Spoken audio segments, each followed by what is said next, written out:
አሁን ለምሳሌ የኦሮሞን ትልቁን ጥያቄ የመለሰ ደርግ ማንሱ ወደ ስልጣን ሲመጡ በጣም በኢትዮጵያ ሕዝብ በጣም ብዙ ተስፋ አድርጎ ነበር።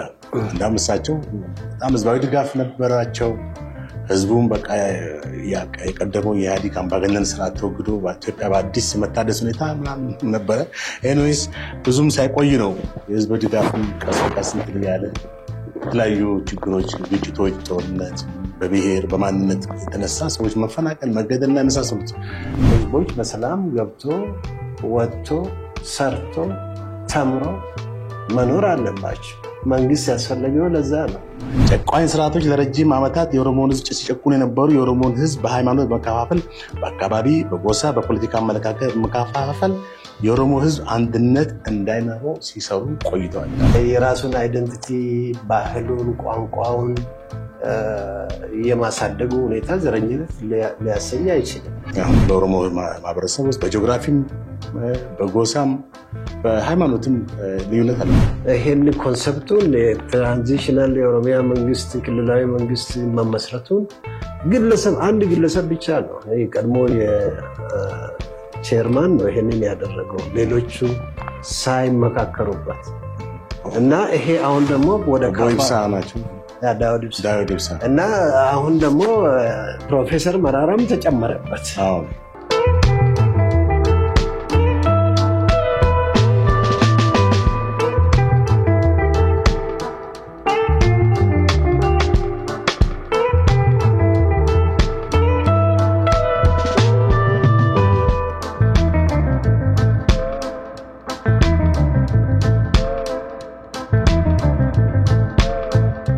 ጤና ይስጥልኝ ውድ ተመልካቾቻችን፣ እንዴት ሰንብታችኋል? እንዴት ከርማችኋል?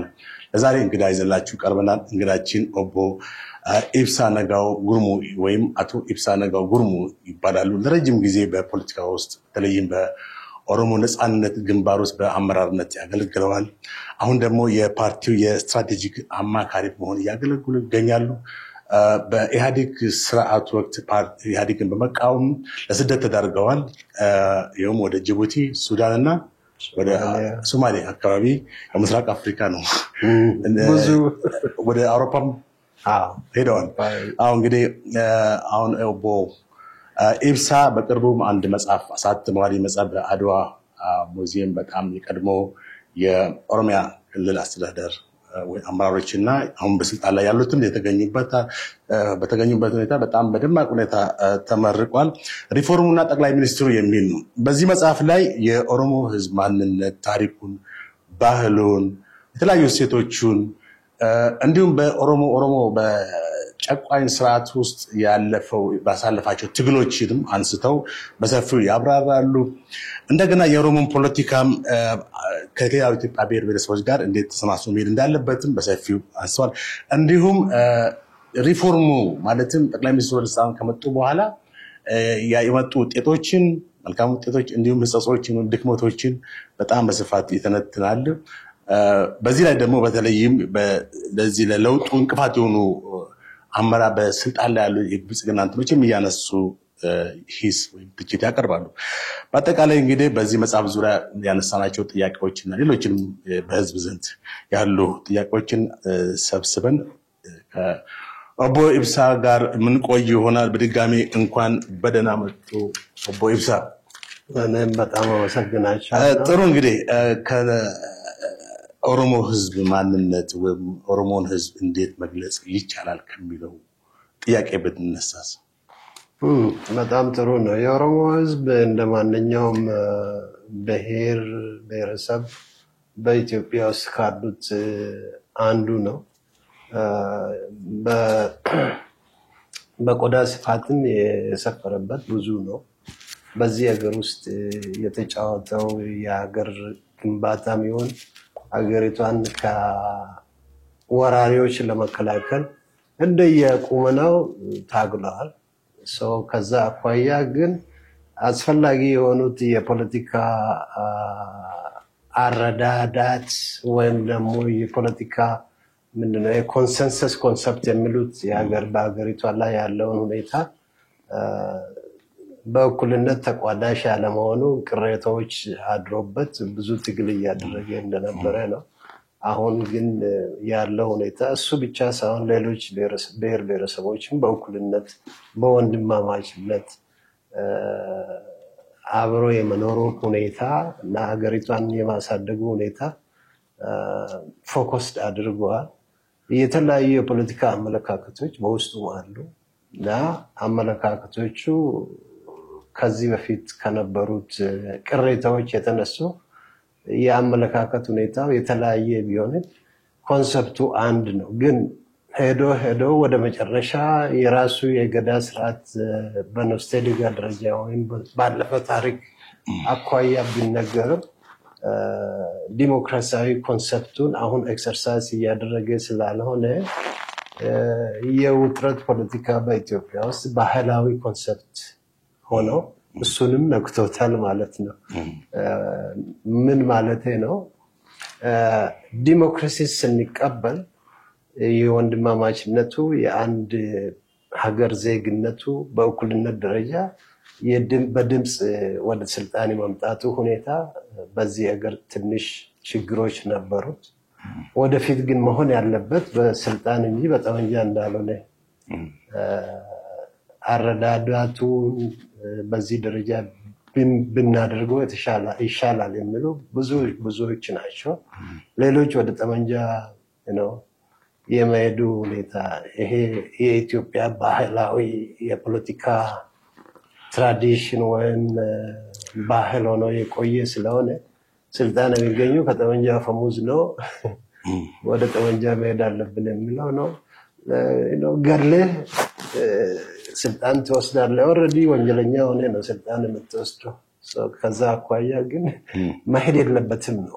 ይሄ የኔ እይታ ነው ብዙ ጊዜ እና ስልጣን የሚገኘው ከህዝብ ድምፅ መሆን አለበት የሚል እምነት ነው። በኦሮሞ ውስጥም ይሄ አይነት ዲቤት አለ፣ በሌሎችም ውስጥ እንደዛው። ኦኬ ጥሩ። እንግዲህ በኢትዮጵያ ታሪክ ውስጥ ብዙም ሰው ስለ ኦሮሞ የሚያውቀው ነገር አለ። የኦሮሞ ህዝብ በጣም ደግ ህዝብ ነው፣ መልካም ነው፣ አቃፊ ነው የሚል ብዙ ሰዎች አሉ። በሌላ አቅጣጫ ደግሞ የኦሮሞ ዘረኛ ነው፣ በተለይም በዚህ በለውጡ ጋር በኋላ የዘረኝነትና የተረኝነትም ሁኔታ አለ በሚል የሚወቅሱም ሰዎች አሉ። እና እስኪ የኦሮሞ ህዝብ አንድ አጠቃላይ ዘረኛ ነው ከሚለው ሁኔታ ላይ እንዴት ነው እርሱ? ያ የኦሮሞ ህዝብ በትራዲሽናል ባህሉ ውስጥም ዘረኝነት የሌለበት ህዝብ ነው። በምን አቃፍነቱ ማንም የሚያውቀው ነው። ከ1521 ጀምሮ የኦሮሞ ህዝብ ያን ጊዜ በጉድፈቻ በሌላም ሁኔታ ሞጋሳ በጦርነት ቢይዝም ወዲያውኑ የራሱ ጎሳ የማድረግ የመግደሉ ሁኔታ አልነበረም። ልጅ ሰጥቶ በጎሳው እንትን ብሎ የሚያስተዳድር ህዝብ ነው። በዚህ ደረጃ የሚታማ ህዝብ አይደለም። ያንን ቢኖረው ኖሮ እስካሁን ድረስ በኢትዮጵያ ውስጥ የነበረው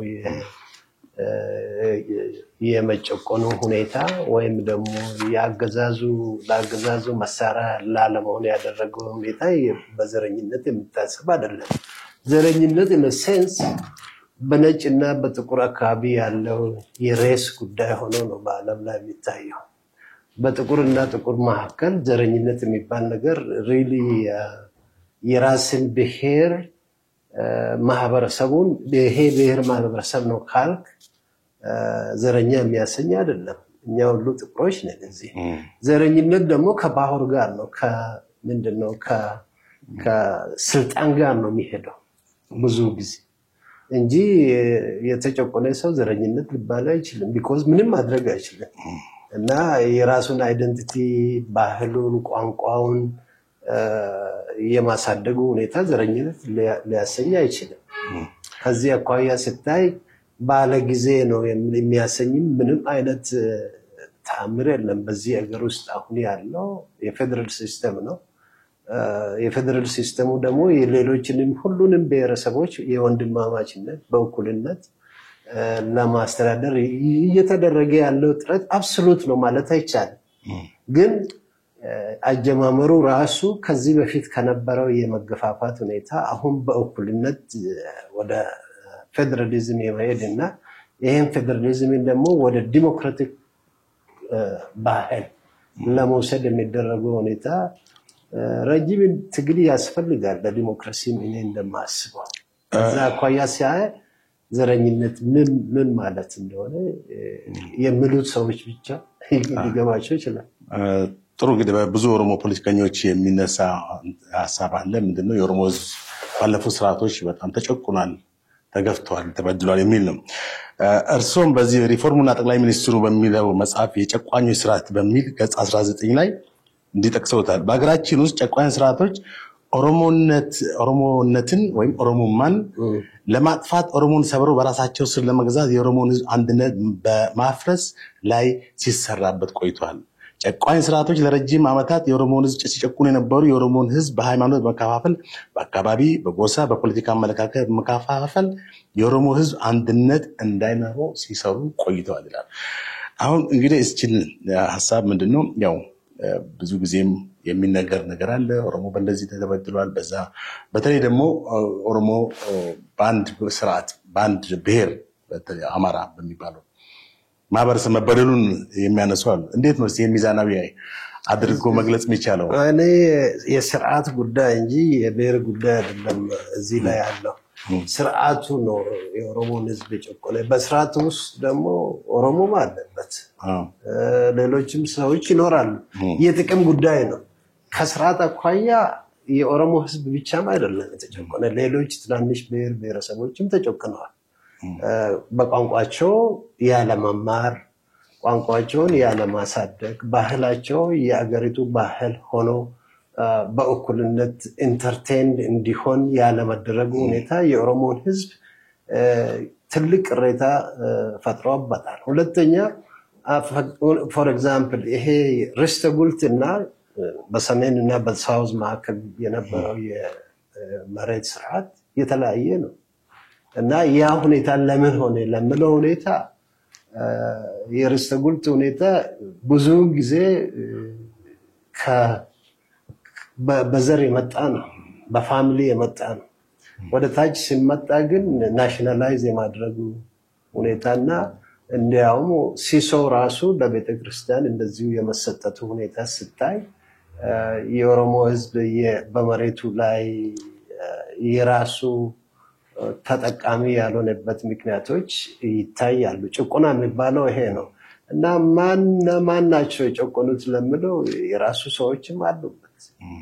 የጥቅም ጉዳይ እንጂ የስርዓት ጉዳይ እንጂ የግለሰቦች ወይም ደግሞ የግሩፖች አይደለም።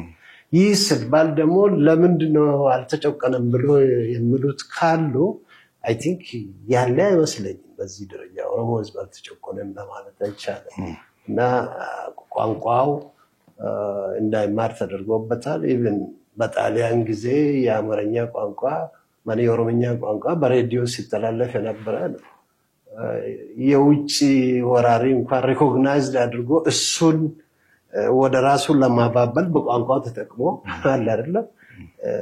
ለምንድነው የኢትዮጵያ በዛን ጊዜ የነበረው የኢትዮጵያ መንግስት ያንን ሁኔታ ለማድረግ ያልፈለገው ለምለው ጥያቄ አንድ ወጥ ቋንቋ ብቻ በኢትዮጵያ ውስጥ እንዲያድግ ለማድረግ የተደረገ ነው ብለን ነው የምንወስደው። ከዛ አኳያ ነው ቅሬታው ብዙ ጊዜ ህዝቦች በራሳቸው ቋንቋ ብትነግራቸው ሞር ሊቀበሉ ይችላል። ግን ኔጌት ካደረከው ሪአክሽኑ ደግሞ የመጨቆኑ ሁኔታ እንዲሰማቸው ነው የሚያደርገው። ከዛ አኳያ ነው ብዙ ችግሮች የነበሩት። ሌላው በኦሮሞ ህዝብ በራሱ ያው ልዩነት እንዳለ ይጠቀሳል፣ ይታወቃል።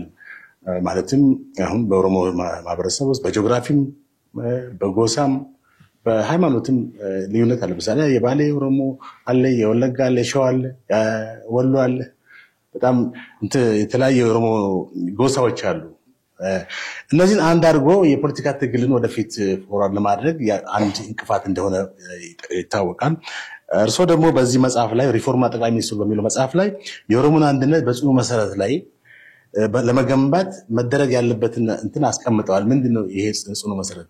እነዚህን የኦሮሞ የተለያዩ የኦሮሞ አይዲዮሎጂዎችንስ ወደ አንድነት ማምጣት ይቻላል?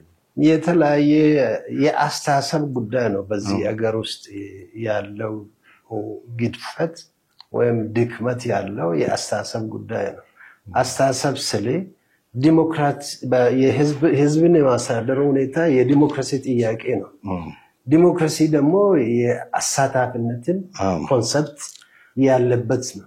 ከዛ አኳያ የኦሮሞ ህዝብም ሆነ የሌሎች ብሔር ብሔረሰቦች ህዝቦች በዚህ አገር ላይ የመገፋፋቱ ሁኔታ ሳይሆን የሆነ ብሔራዊ ዶክመንት ላይ ተስማምቶ በድምፅ የራሳቸውን አመራር የሀገሪቱን አመራር መምረጥ አለባቸው።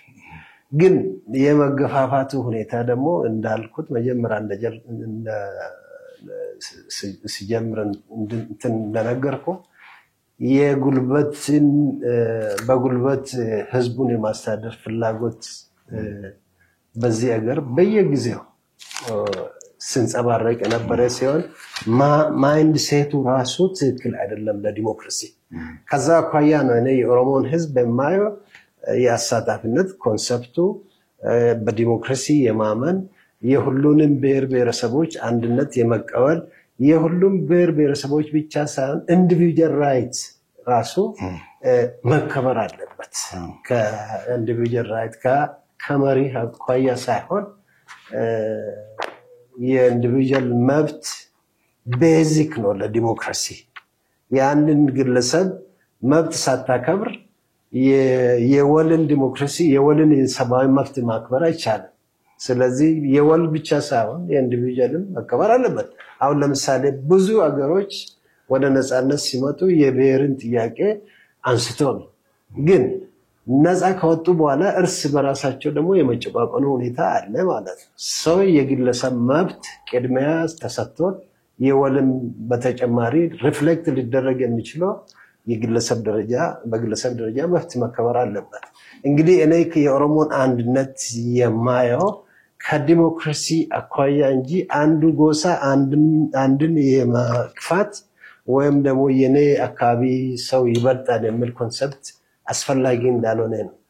እና ሌላው ደግሞ በሌላው ላይ ምንድነው ለመበዝበዝ የፖለቲካ ሄጀሞኒን እንዲያራምዱ አልፈልግም። ሰው ዲሞክራሲ አስፈላጊ ነው።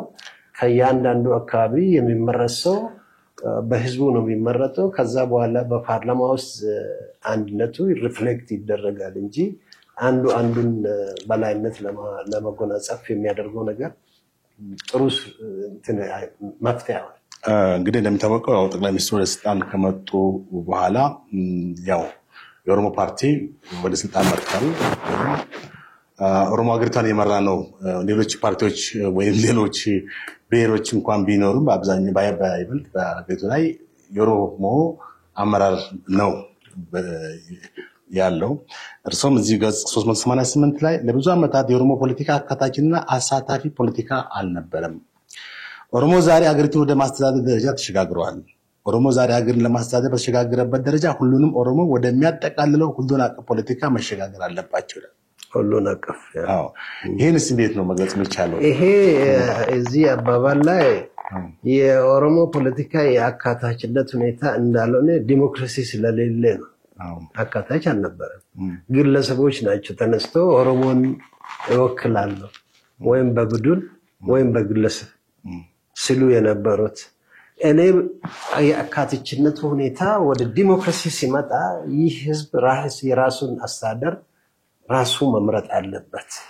አንድ ሁለተኛ ሁሉንም ብሔር ብሔረሰቦች አሳታፊ ማድረጉና የሀገሪቱን መሪ በድምፅ የመምረጡ ሁኔታ የማጆሪቲ ማይኖሪቲ ኮንሰፕቱ ኤክሰርሳይዝ እየሆነ ስለሚሄድ ኦሮሞ አካታችነቱን ተጎናጽፏል ሊል የሚችለው ከዛ አኳያ ብቻ እንጂ ከግሩፕ አኳያ አሁን ለምሳሌ አንድ የኦሮሞ ድርጅት እኔ የኦሮሞ ድርጅት ነኝ ካለ አሳታፊነቱ ዲሞክራቲክ ኮንሰፕቱ ኤክሰርሳይዝ ሆኖ የህዝብ ወኪል ነው ሊባል በሚችልበት ደረጃ ነው ያለው ወይስ ራሱ እኔ የህዝብ ወኪል ነኝ በሚልበት ሁኔታ ነው? ሳይመረጥ እንዴት የኦሮሞ ህዝብ ወኪል ሊሆን ይችላል?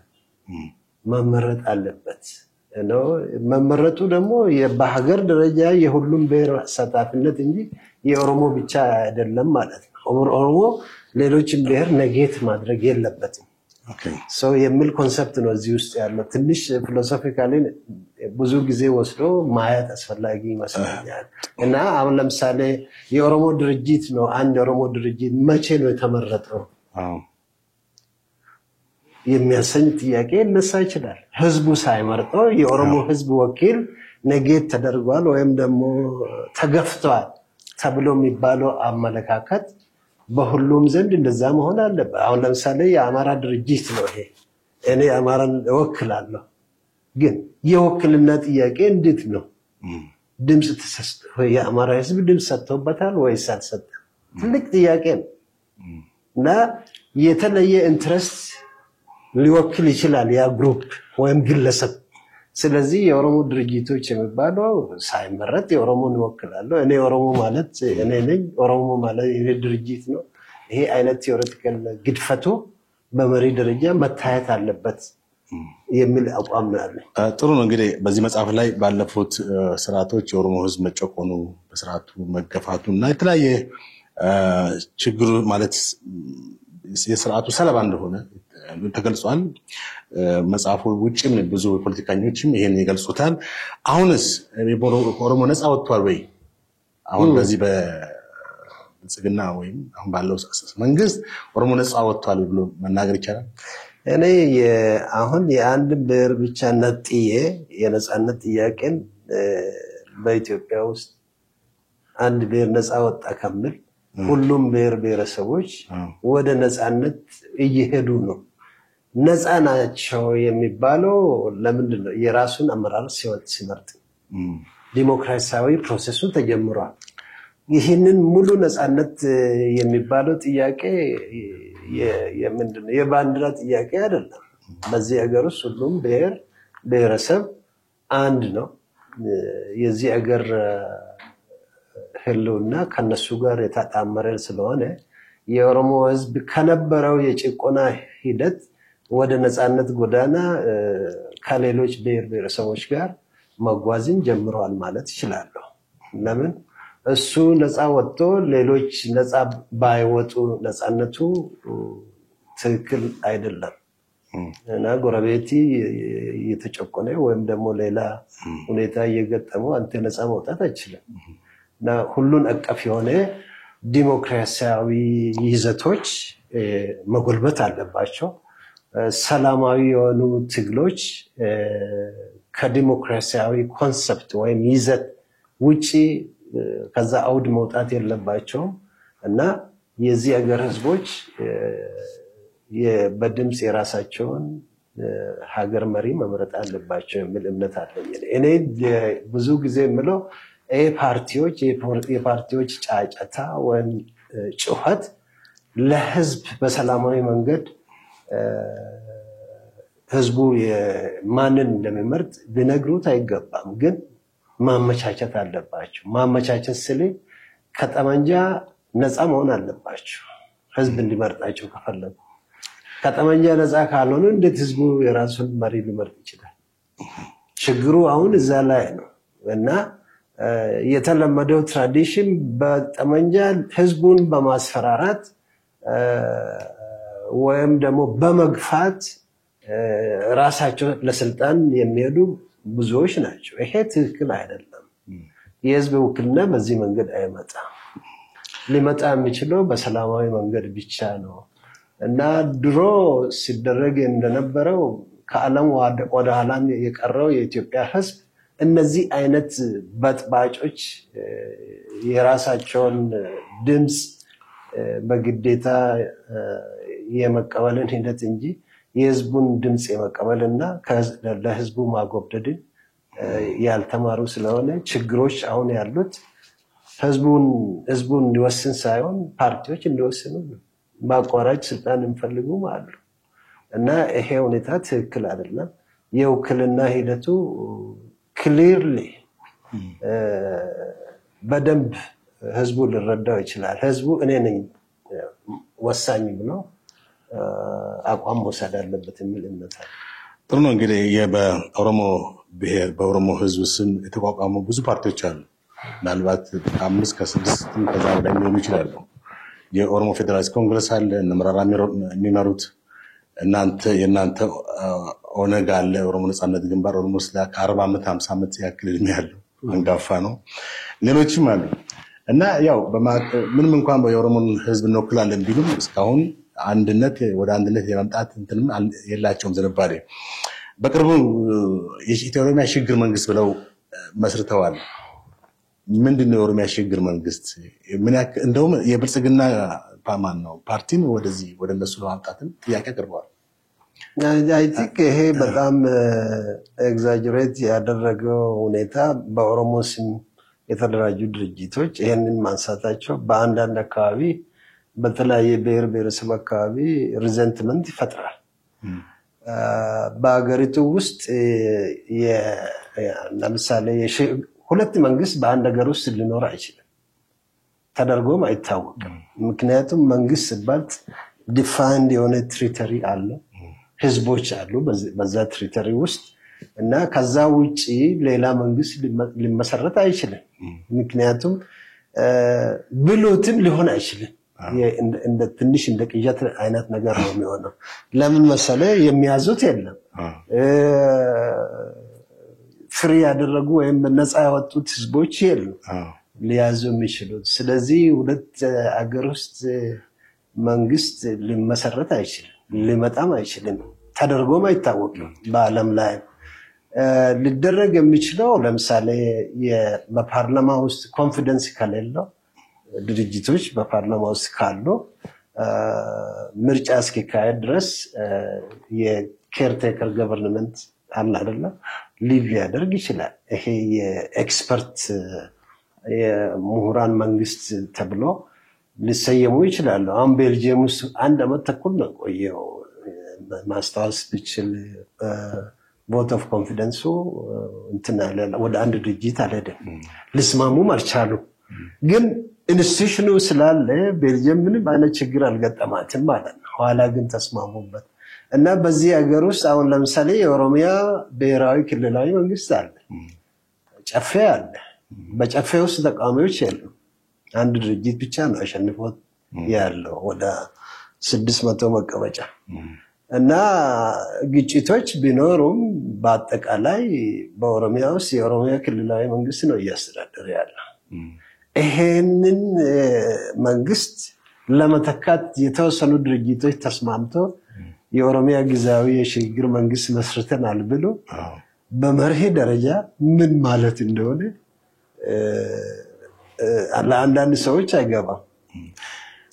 ራሳቸው ገብቷቸው እንደሆነ ከገባቸው ውጥረትን ብቻ በውጥረት ብቻ ሰርቫይቭ የማድረጉ ሁኔታ ትንሽ አባሎቻቸው ላይ ችግር ሊያመጣ ይችላል። እኔ እንደምገምተው ለምን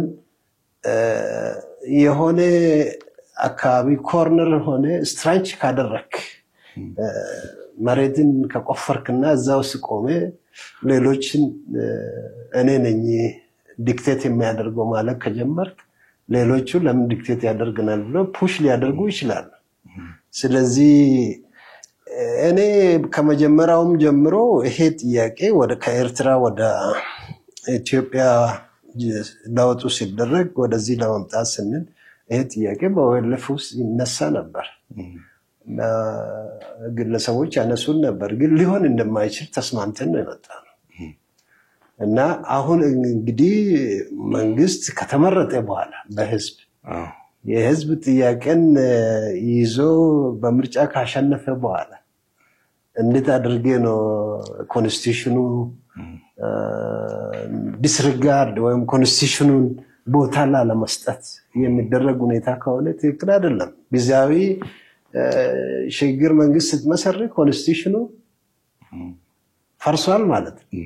ለምን ኮንስቲቱሽኑ የሚለው በህዝብ ድምጽ ብቻ ነው ስልጣን መያዝ የሚቻለው ይላል እና የሀገሪቱ መከላከያም ሴኩሪቲ ምኑም በዚህ አምኖ ነው። እኛ ከዚህ በለውጡ ሂደት ውስጥ በሪፎርሙ ውስጥ ከፖለቲካ ነፃ ነን፣ ኮንስቲቱሽንን ብቻ ነው በስራ ላይ ለማዋል እየታገምን ያለው ብለዋል። እና አንተ ዲስሪጋርድ ስታደርግ ይሄን ኮንስቲቱሽን በምን አይነት ሁኔታ ነው? በጠመንጃ ነው ትራንዚሽናል ገቨርንመንት የምትመሰርተው ወይስ? እና ይሄ ለራሳቸውም በደንብ ሊገባው ይችላል፣ ላይገባቸውም ይችላል ኢዝሊ። ግን ሂደቱ ሊሆን የማይችል ነው በኔ እይታ። በዚህ ደረጃ በኦኤልኤፍ ችግር አለ። ኦኤልኤፍ 2-3 አቅጣጫ ይዞ እየተሞጫረቀ ያለ ድርጅት ነው። ጥያቄዎቹ ላይ ለመስማማትም ላለመስማማትም ተስማምቷል እና በህገ መንግስታዊ ጥያቄ ላይ እኛ ህገ መንግስቱን አክብረን በሰላማዊ መንገድ እንታገላለን ብለን እንወጣል። ከዛ በኋላ ነው ይሄ ልዩነት የመጣው። እርስዎ የፓርቲው የስትራቴጂክ አማካሪ እንደመሆኑ መጠን ይህን ሀሳብ አላቀረቡም? በደንብ ብዙ ተወያይተንበታል። ይሄን ኮንሰፕቱን የትራንዚሽናል የኦሮሚያ መንግስት ክልላዊ መንግስት መመስረቱን አንድ ግለሰብ ብቻ ነው ቀድሞ የቼርማን ነው ይሄንን ያደረገው፣ ሌሎቹ ሳይመካከሩበት እና ይሄ አሁን ደግሞ ወደ ካፋ ናቸው ዳውድ ኢብሳ እና አሁን ደግሞ ፕሮፌሰር መራራም ተጨመረበት። ለምን እንደዛ እንደሚያደርግ አይገባኝም። የፖለቲካ ሳይንስ ምሁር ነው። በአንድ ሀገር ውስጥ ሁለት መንግስት እንዴት ፋንክሽን እንደሚያደርግ እኔ አይገባኝም። አንደኛ ፕራይም ሚኒስተሩ ክሊርሊ አስቀምጦታል። ለውጥረትና ለኮንፍሊክት ካልሆነ በስተቀር ይሄ ሊሆን የማይችል ነው ብለዋል ፕራይም ሚኒስተር ዶክተር አብይ። ኦፍ ኮርስ ቢያደርግ እንኳን የህዝቡን ድምፅ የመሻር ሂደቱ በሱ አካባቢ ዲክታተር ያደርገዋል እና በምርጫ ነው የመጣ ወደ መንግስት። በመሬት ላይ ይሄንን ሁኔታ እንዲተገበር የሚያሰኝ ተጨባጭ ሁኔታም የለም ማለት። ይሄ ትራንዚሽናል የኦሮሚያን መንግስት መሰረታለን የሚለው ግሩፕ በመሬት ላይ አንድ ወረዳ ከመንግስት ውጪ የተቆጣጠረበት ሁኔታ የለም። በዛ ይሄ በሌለበት ሁኔታ መናገሩ በጣም እኔ ምን እንደሚሆን አይገባኝም። ስለዚህ ሊሆን የሚችል አይደለም ብዬ ነው የምገምተው። ለምን እኛም የተቃወምነው ከዚህ አንፃር ነው እና ችግሮችን ላለመፍጠር አንደኛ በህዝብ ድምጽ ብቻ ነው ስልጣን የሚገኘው የሚለውን ኮንሰፕት ተቀብለናል። ከዛ ውጪ የጠመንጃም የሆነ የሌላ ሁከት እቺ ሀገር የብዙ ብሔር ብሔረሰቦች ሀገር ናት። የአንድ ብሔር ብቻ አይደለም። ስለዚህ አንድ ብሔር ዲክቴት አደርጋለሁ በሚልበት ሁኔታ ሌሎቹ ቁጭ ብለው የሚመለከቱ አይመስለኝም። ስለዚህ የሁሉንም ፖለቲካል እይታ የመሳብና የመቀበሉ ሁኔታ የሀገሪቱ ምርጫ ብቻ ነው።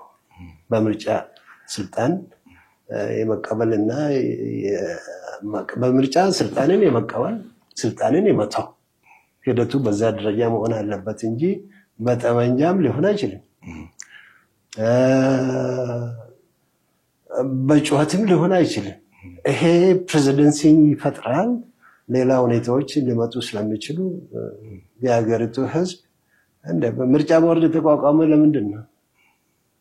በስልጣን የሚገኘው በጠመንጃ ፈሙዝ ነው የሚል ኢንተርቴን ለማድረግ አይደለም ምርጫ ቦርድ እና የምርጫን ሂደት ትክክልነት የመቀበል ሁኔታ ነው። ስለዚህ እኔ ይሄ የኦሮሚያ ትራንዚሽናል ገቨርንመንት የሚለው ብዙዎቹ ተጨባጭ የሆኑ በብዙ አቅጣጫ ሊታዩ የሚችሉ በመሬት ላይ ፖለቲካ እኮ it is an art of possibility ሊሆኑ የሚችሉትን ነገሮች ነው ማድረግ የሚችል እንጂ ሊሆኑ የማይችሉ ነገሮችን አንስተ የህዝብን ብጥብጥ የመፈለጉ ሁኔታ የሚያዋጣ አይመስለኝም እና ሰጥቶ የመቀበል ሁኔታ ደግሞ አለ። ኮንስቲቱሽኑ ስላለ በኮንስቲቱሽኑ አካባቢ መስራትና የጎደለ ካለ ኮንስቲቱሽኑ እንዲሻሻል የማድረጉ ሁኔታ አይዲያ የማቅረቡ አስፈላጊ ነው ብዬ ነው የምገምተው። እንግዲህ እንደሚታወቀው በሀገራችን ኢህአዴግ ጊዜ ጀምሮ የብሔር ፖለቲካ በአገሪቱ ሰፍኖ እንደነበረ ወይም አገሪቱ ራሱ በብሔር ፖለቲካ ነው ለ27 ዓመት አሁንም ደግሞ ለ7 ዓመት ማለት ነው አጠቃላይ ለ34 ዓመት እና የብሔር ፖለቲካ ለዚህ በሀገራችን ለተለያየ ቦታ ለሚከሰው ግጭትም እንደ መንስኤ ይጠቀሳል። እና እንዴት ነው የብሔር ፖለቲካን ከዚህ በኋላ ለኢትዮጵያ የወደፊት ሁኔታስ ብሔር ፖለቲካን ይዞ መቀጠል አስፈላጊ ነው ወይስ ወደ ህብረ ብሔራዊ ፖለቲካ መምጣት ቢቻልባቸው መንገዶች ማሰብ አይሻልም ወይ? እኔ መጽሐፌ ውስጥ አንስቼዋለሁ ይሄንን በስፋት እንዴት ነው ወደ ህብረ ብሔራዊ ብሔርተኝነት መሄድ የሚችለው የሚለው ሁኔታ ሀገር በጋራ ነው ያለን እና ይሄንን የብሔር ጽንፈኝነት ኮንሰፕቱን እያሳነስ የመሄድና ወደ ብሔራዊ ብሔርተኝነት የመሄዱ ሁኔታ አስፈላጊ ነው ብዬ ነው የሚገምተው እንጂ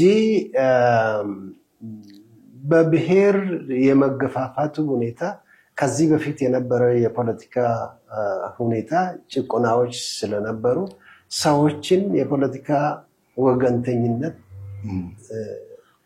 ኮርነር እዛ በብሔር ስር ተደብቆ ለስልጣን የሚሰሩ ብዙ ሰዎች ነበሩ።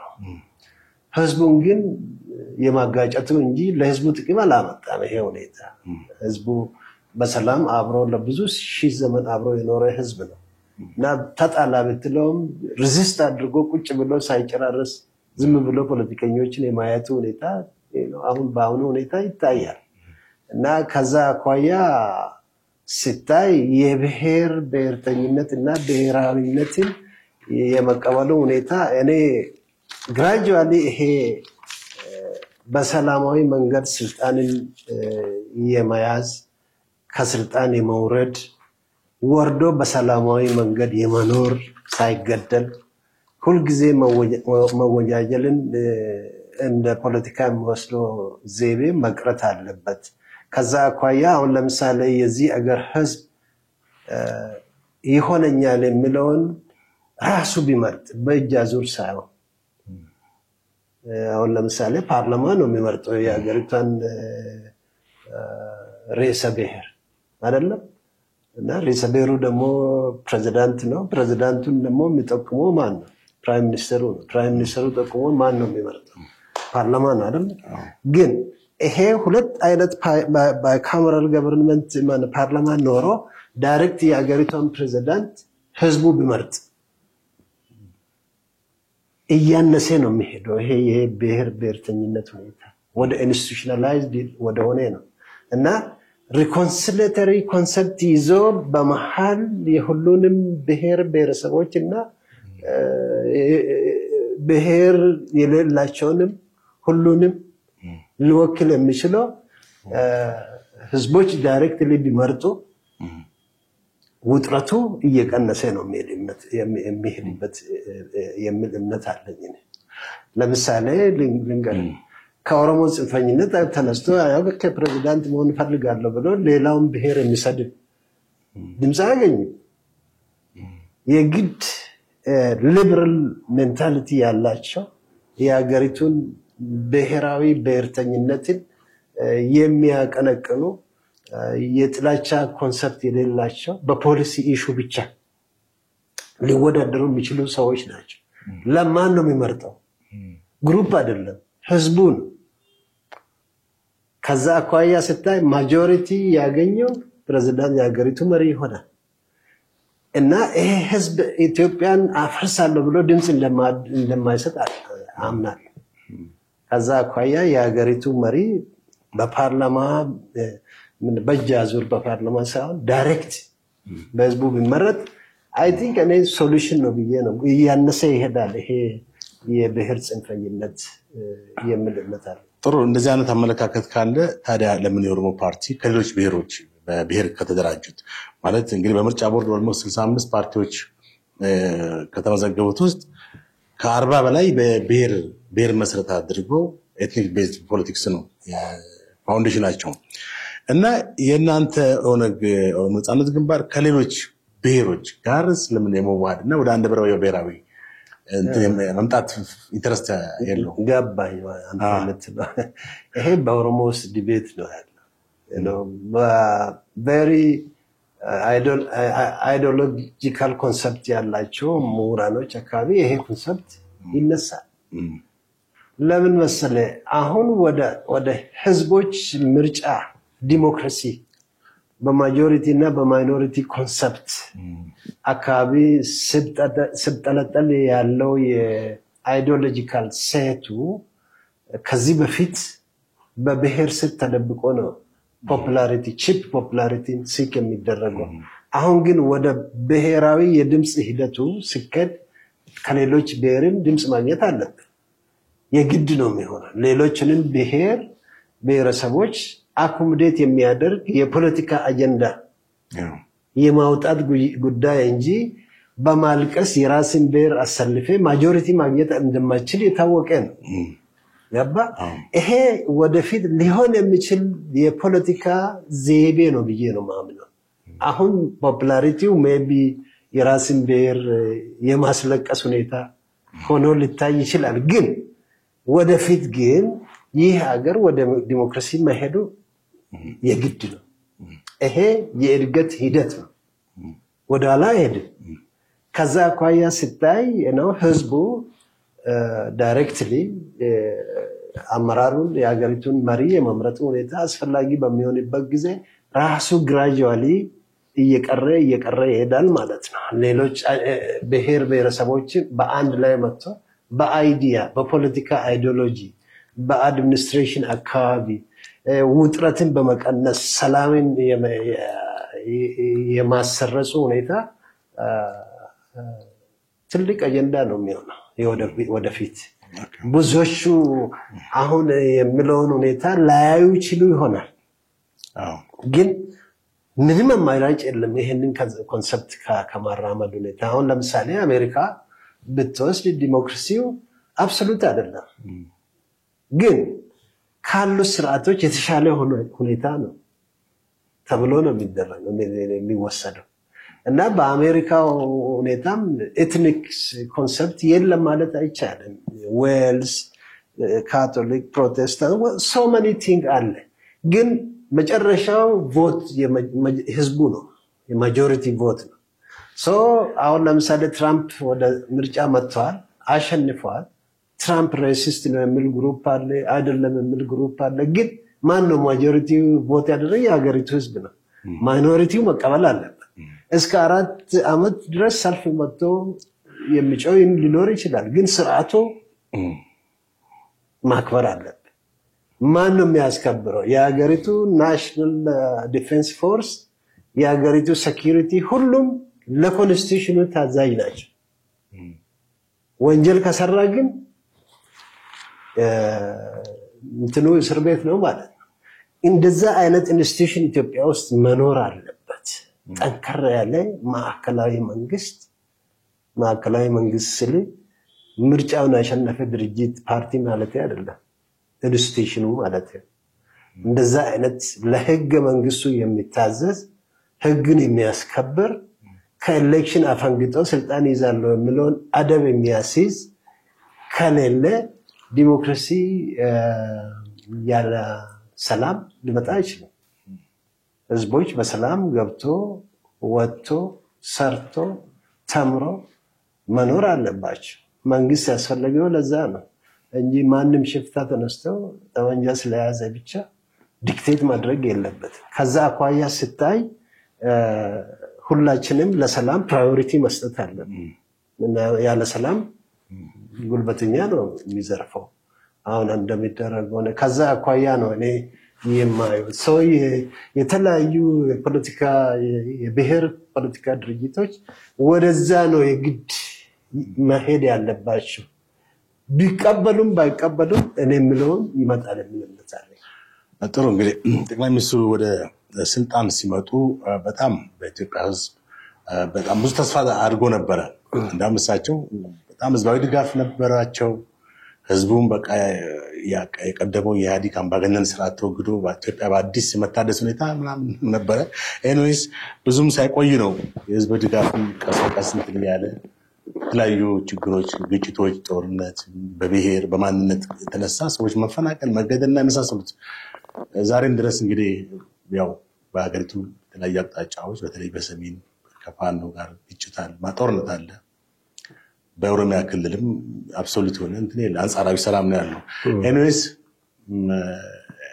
ይሄ በዚህ በሪፎርሙና ጠቅላይ ሚኒስትሩ በሚለው መጽሐፍ ደግሞ ለውጡን በአንድ በኩል የለውጡ ጾጾችን ድክመቶችን በሌላ በኩል አስቀምጠዋል። እንዴት ነው እስኪ አጠቃላይ አሁን ያልኩትን ያነሳው ጥያቄ እኔ የህዝብን አመኔታ ማን አለው ለምለው ምርጫ ሲደረግ ብቻ ነው ብዬ ጀጅመንታል አልሆነም። ምርጫ ሲደረግ ማን ነው የህዝብ አመኔታ ሊኖረው የሚችል የሚለው ሁኔታ ያን ጊዜ ነው ማየት ያለብን። ለምን መሰለ በጩኸት አይደለም። የዚህ ሀገር ሳይለንት ማጆሪቲ የሆነ ህዝብ ቁጭ ብሎ ሁሉንም እያየ ነው። እንደ ጩኸት ቢሆንማ የህዝብ ተላልቋል ማለት ይቻላል፣ ግን አይደለም። እውነት ለመናገር የኦሮሞም ህዝብ ተገዶ በጥቂት ጽንፈኞች እየተዘረፈ እየተገደለ ያለበት ሁኔታ አለ። ለምን ለሱ ቆምን በሚሉት ነው። ሌሎችም እንደዛ ነው። እና ለህዝብ የቆመ ህዝብን አይዘርፍም፣ አያግትም እና የህዝብን ንብረት አያቃጥልም፣ ትምህርት ቤቶች እንዳይማሩ አያደርግም። ለህዝብ የቆመ የስልጣን ኮንሰፕቱ ይቀራል እንጂ ለዘብተኛና የህዝብን ድምጽ የሚመኙ ፖለቲሻኖች አያደርጉም። ለምን ህዝቡ ሊተላለቅ መሆኑ ነው። በጠመንጃ ብዙ አይነት ወንጀል ሰርተ ወደ ስልጣን ስትመጣ ጀግና ትባላለህ በዚህ ሀገር። እኔ ፈንዳሜንታሊ ትክክል አይደለም የሚል እምነት አለ እና ህዝቡም ሼር ያደርጋል። በአሁኑ ጊዜ እንደማየው ለምን ህዝቡን ለማጋጨት ጮኸዋል። ህዝቡን እምቢ ብሏል። ለምንድን ነው አንድ የኦሮሞ አማራን ግደል ሲል ኦሮሞ አልገልም ብሎ ዝም ብሎ አብሮ ይኖራል አይደል? የአማራውም እንደዛ ነው። ይሄ የጽንፈኝነት ባህሪ የተለመደ የኢትዮጵያ የፖለቲካል ትራዲሽን ገሎ ስልጣን የመውሰድ ሲወርዱ የመገደል እና የመገዳደሉ ሁኔታ ትክክል አይደለም። ህዝቡ በሰላማዊ መንገድ የራሱን አመራር መምረጥ አለበት። ይህ ሂደት ያስፈልጋል። ሁለተኛ ቺፕ ፖፑላሪቲ ሲክ ለማድረግ ነው ሰዎች ይሄንን ፖለቲካ ቁጭ ብሎ ምሁራኖች የሚያውቃሉ። ትክክል እንደሆነ ያውቃሉ፣ ግን አይናገሩም። ለምን ፔናላይዝድ ተደርጎ እንዳይገድሉ ይፈልጋሉ። የግድያ ፖለቲካ የትም አያደርስ።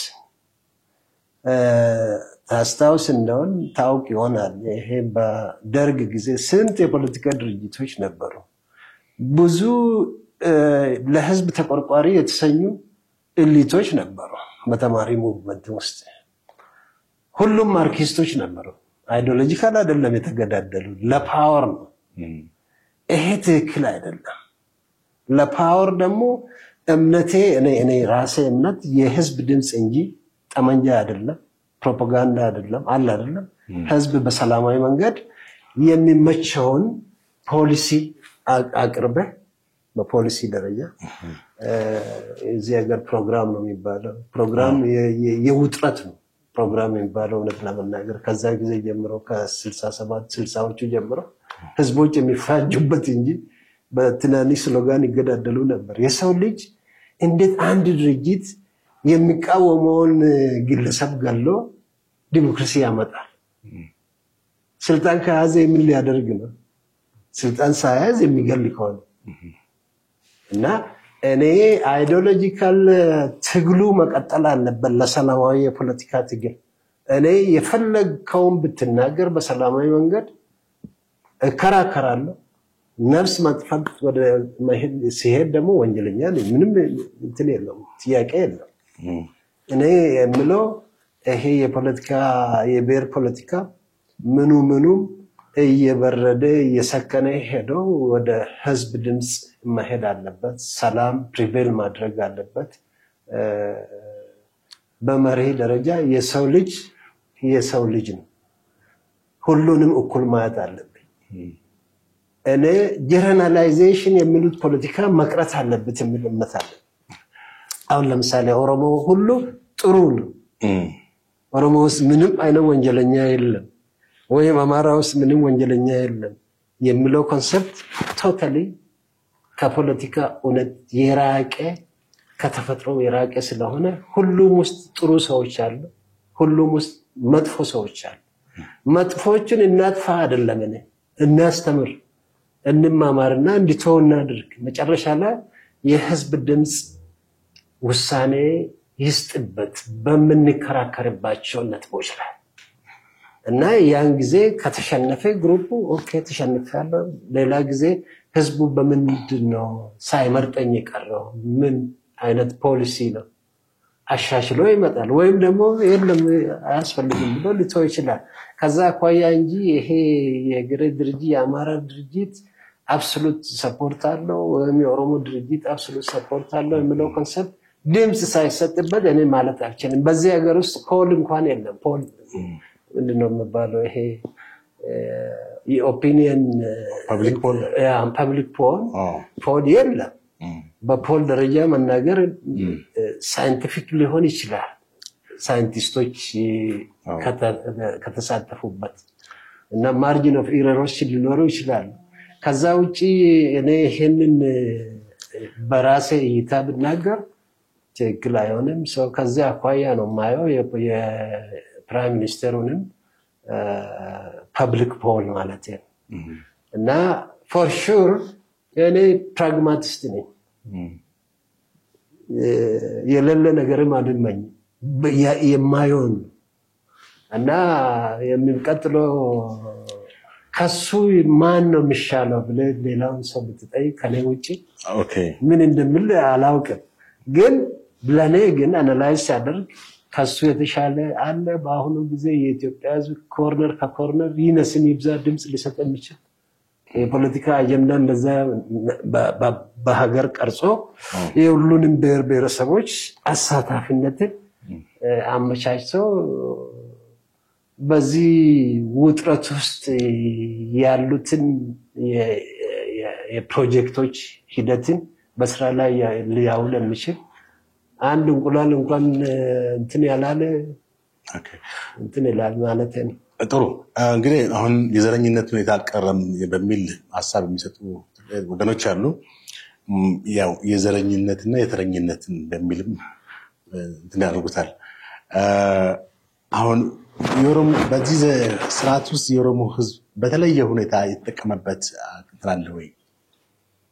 ወይ ተጠቅሟል አልተጠቀመም ወይስ እንደሌላው ብሔረሰብ ጋር እኩል የስርዓቱ ወጅብ ተጠቃሚ ነው ብለን ማለት ይችላል? ያ እኔ ኢንስቲትዩሽናሊ ነው ማየው ሁኔታዎች እና ይሄ አሁን ለምሳሌ አንዳንድ ሰዎች ድሮ የኦሮሞ ባንክ የሚባል ነገር የለም አይደለ?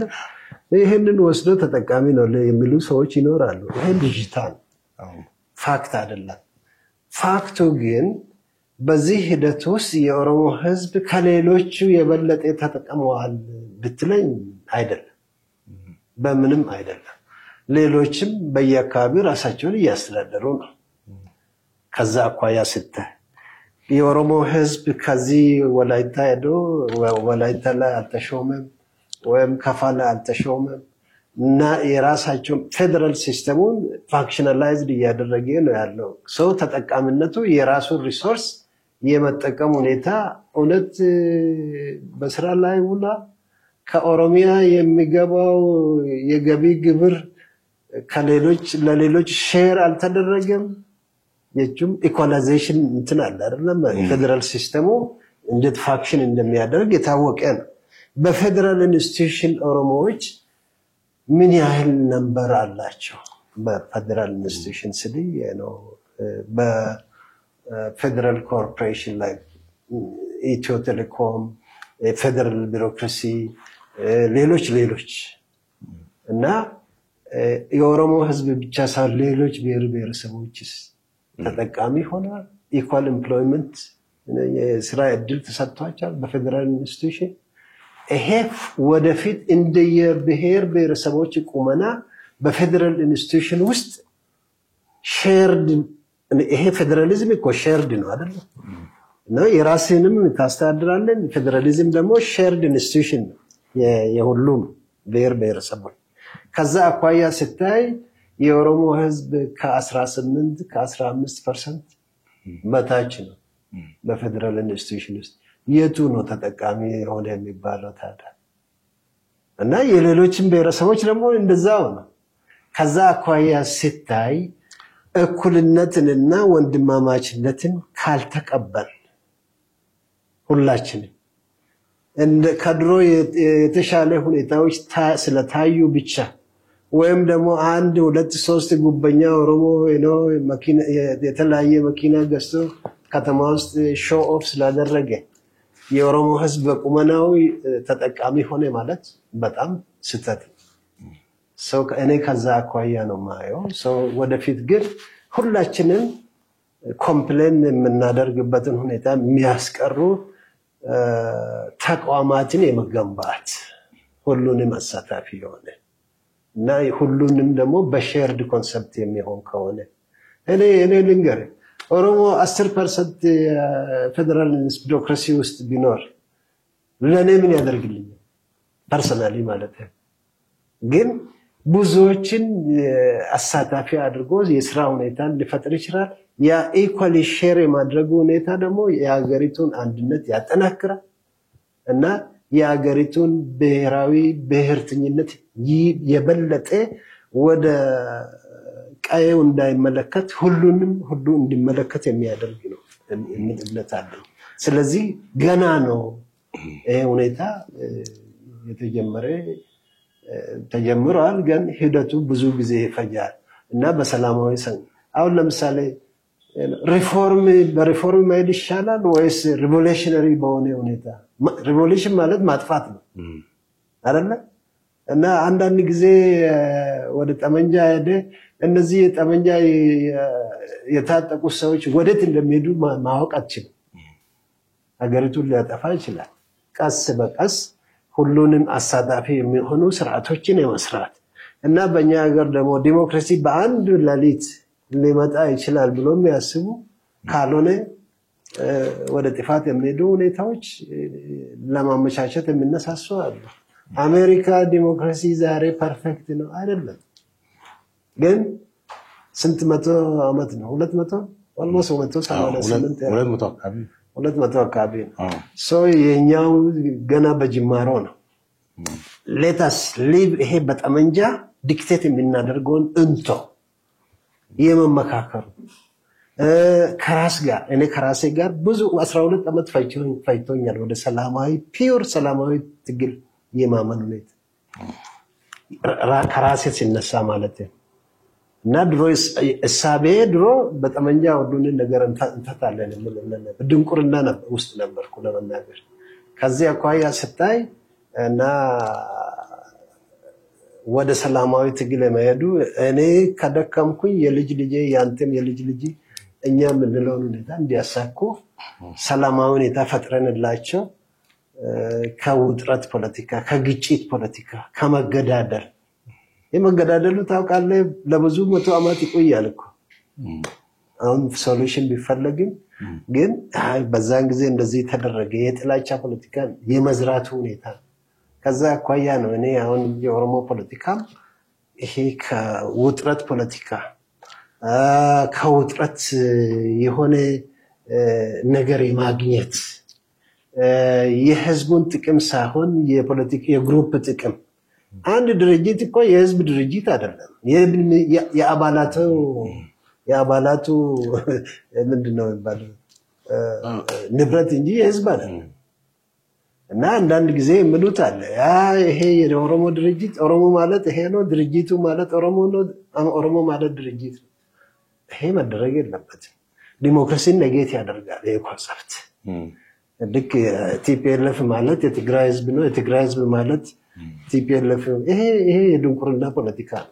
እውነት ለመናገር ህዝቡ ለምን ቮት ያደርጋል ታዲያ እንደዛ ከሆነ? ጥሩ እንግዲህ ያው ለውጡ በተለያዩ ተግዳሮቶች በችግርና በግጭት በጦርነት የተሞላ ነው ማለት ይቻላል። ምናልባት ብዙዎች አሁን ያለው ስርዓት የቀድሞ ትሬንድ እንደሆነ ወያኔ ኢህአዴግ የወረሰው እንደሆነ አሁን የሚከተለው የብሔር ፖለቲካ እስከሆነ ድረስ ያ ነው የሚላል። እዚህ ጋር ደግሞ እርሱ ሪፎርሙና ጠቅላይ ሚኒስትሩ በሚለው መጽሐፍ ላይ ሰፊ ማብራሪያ ሰጥተዋል። ማለትም ተግዳሮቶችንም አስቀምጠዋል። በይበልጥም ደግሞ በስርዓት ውስጥ ያሉ በብልጽግና ውስጥ ያሉት አንዳንድ ሰዎች ማለት በአመራር ላይ ያሉ ሰዎች ለለውጡ እንቅፋት ሆነዋል በሚል እንትን ብለዋል። እስኪ አጠቃላይ ለለውጡ እንቅፋት ሆኗል ተብሎ የሚታሰበው ነገር ምንድን ነው? ያ እኔ እንግዲህ በዚህ ሀገር ውስጥ የመንግስት ኢንስቲትዩሽን የፓርቲ አይደለም የመንግስት ኢንስቲትዩሽን እና በፓርቲ መካከል ምንድን ነው ልዩነቱ? የፓርቲ ትራዲሽን ኢትዮጵያ ውስጥ ምንድን ነው? ፓርቲ የሚለው ነገር መቼ ነው የመጣው? ይሄን ሁሉ ልተውና የፓርቲ ትራዲሽን እንዳልኩ እንደ ህዝብ ራሳቸውን ያያል። ያለነሱ በስተቀር ህዝቡ ምንም አይነት ራይት እንደሌለው ያምናሉ። እና መንግስትን ስልጣን ለመያዝ የሚሄዱት ለመበዝበዝ እንጂ ሰርቭ ለማድረግ አይደለም። የብልጽግና ምንጭ የሆነው በኢትዮጵያ ውስጥ መንግስትን የመያዝ ነው ብሎ የሚያምኑ ብዙ ናቸው። ይሄ ትክክል አይደለም ማይንድ ሴቱ የሚል እምነት አለኝ እኔ። ብዙ አገር ከበለጸጉ በኋላ ነው ወደ መንግስት ህዝብ ሰርቭ ማድረግ የሚሄዱት። እዚህ ሌባ ማፊያ ሁሉ መንግስት አካባቢ የሚሄደው ለመዝረፍ ነው። ይሄ አገር እኮ ግብር ልትከፍል ጉቦ የምትከፍልበት ሀገር ነው አይደለ? ፋይል ያጠፉብሃል። ግብሩ ሳትከፍል ስትቀር ይጨመርብሃል አይደለ? ሰው ጉቦ መክፈል አለበት። ያን ያህል መሆን የለበትም። ሀገሪቷ ፎር ሹር በርስ ግጭት ምክንያት ድሃ ሆናለች። አሁን ብቻ አይደለም ግጭቱ፣ ከመጀመሪያው ከመሰራረት ጀምሮ ግጭት የጦርነት ምንድነው ታሪክ ነው ኢትዮጵያ አይደል? ለምንድነው የደሃየነው? ይሄም ግጭት ያዳህያል። ጦርነት ወጣቶች ሊሰሩ የሚችሉት ወጣቶች ይበላል። ሂውመን ሪሶርሱ ከተበላ ሽማግሌዎች ብቻ ናቸው የሚቀረው። ምን ያደርጋል? ዛሬ ማለት እንችላለን አሁን ግጭቶች ያሉ አካባቢዎች ሽማግሌዎች ብቻ ናቸው፣ ወጣቱ የለም። ትግራይም እንደዛ ነው። እንደዛም ሆኖ ደግሞ አመራሩ ይቅርታ ከማለት ጥፋታችን ያጠፋነው ነገር የለም ይላል። ስንት ሰው አስበልጦ ከዚህ አይነት ፖለቲካ አዙሪት መውጣት አለብን። ተግዳሮቶቹ ከዚህ የመነጩ ስለሆኑ እና ወደ ስልጣን ለመምጣት የሚደረገው ትግል ለመዝረፍ በአሁኑ ጊዜ ባለው ሂደት ቢሮክራሲው ዶክተር አብይ ራሱ መጥቶ አመራር ላይ ይውጣ እንጂ ቢሮክራሲው ዘሴም ነው። ጡረታ ያወጣ የለም። በአመራር አካባቢ ያለ ሁሉም ዘሴም። ይሄንን ለመለወጥ ማይንድ ሴቱን ለመለወጥ it takes time እና የሆነ እጅ ቢቆረጥ በዚህ ሀገር ሁሉም የግራ እጁን ወይም የቀኝ እጁን ያጣል። ጉቦ የበላ ይቆረጥ ቢባል ሁሉም አይማር ከተቆረጠ። በኑሜሪ ዘመን ሱዳን እጅ መቁረጥ ጀምሮ ነበር። አንድ ምሁር ነበር ታውቃለህ፣ ሐሰን መሐመድ ሐሰን ይባላል። እንደ ይሄማ ከሆነ የሱዳን ህዝብ ሁሉ እጁን ሊያጣ ነው። ይሄ ጥሩ አይደለም የሚል ሁኔታ ነው። ለምንድን ነው? ከደህንነት የተነሳ ጉቦ። እና ምን ማለት ፈልጌ ነው? ይሄን ችግር ሁላችንን የፈጠርነው እንደ ኢንስቲትዩሽን በኢትዮጵያ ውስጥ አንድም ነፃ ነኝ የሚል ከጉቦ የለም። እኔ እንደተረዳሁት ፕሮባብሊ ይሄን ሁኔታ በሂደት እያስተካከሉ የመሄድ ሁኔታና የሀገሪቷ የጦርነት አውድ እየቀነሰ ሄዶ ሀገሪቷ ሪሶርሷን መጠቀም ሲችል ደሞዝተኛውም ጥሩ ኑሮ እንዲኖር እየተጨመረለት ይሄዳል። ግን ወደ ጦርነት እየሄድክ እንዴት አይነት ምንድነው ደህንነትን ማሳነስ አይችልም። እና ከዚህ አዙሪት የማውጣት ሁኔታ ወደ ሰላማዊ መንገድ የመመለሱና መንግስትን ከዚህ አኳያ የህዝብን ብሶት መፍትሄ እንዲፈልግለት የማድረጉ ሁኔታ የሁላችን አስተዋጽኦ ይፈልጋል የሚል እምነት አለኝ። ግን እኔ ከዚህ የበለጠ ስልጣን ሲይዝ በጠመንጃ ነው ደግሞ ስልጣን የሚያዘው። ገድዬ ነው ስልጣን የሚይዝ አይደለ?